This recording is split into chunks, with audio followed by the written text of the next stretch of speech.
लातूर जिल्ह्यातील औसा तालुक्यातल्या हारेगाव येथे घरकुल योजनेत मोठा घोटाळा झाल्याचं समोर आलंय.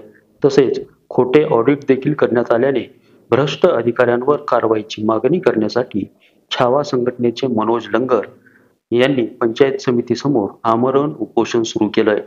आज गांधीगिरीने आंदोलन सुरू आहे. मात्र कारवाई नाही झाल्यास तीव्र आंदोलन करण्यात येण्याचा इशारा देखील उपोषणकर्ते मनोज लंगर यांनी दिलाय. खरं तर आज सर्वांनाच माहीत आहे अखिल भारतीय छावा संघटनेच्या वतीनं आंदोलनाची खरी रूपरेषा काय असते. पण आम्ही एकमेव विचार केलाय की त्या रूपानं जाण्यापेक्षा आपण गांधीगिरीनं करून बघूयात. या उद्देशानं आम्ही आज आमरण उपोषणासाठी बसलो.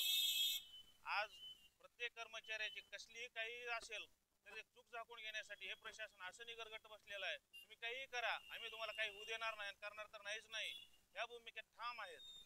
तर हरेगाव येथील ग्रामसेवक आणि घरकुल विभागावर तात्काळ पूर्णपणे चौकशी करून संबंधितांवर योग्य ती कारवाई करून निलंबन केल्याशिवाय आम्ही आमरण उपोषण माघार घेणार नाही. हरेगाव येथील अभिलेख तपासणीनुसार झालेलं काम आणि त्या कामानुसार या लोकांनी ऑडिट केलंय. त्या ऑडिट कशा पद्धतीने केलं, यांच्याकडे अभिलेखच नाही तर ऑडिट कसं केलं. त्याच्यानंतर घरकुलचा विषय आहे.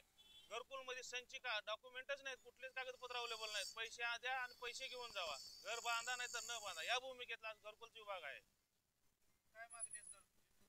या लोकांची चौकशी करून या लोकांनी निलंबित करावं, योग्य ती पुढील कारवाई पोलीस प्रशासनाकडून करून देण्यात यावी. जोपर्यंत ते लोक कारवाई करणार नाही तोपर्यंत आम्हाला चालूच राहील. नितीन बनसोडेसह ब्युरो रिपोर्ट, एकमत डिजिटल, लातूर.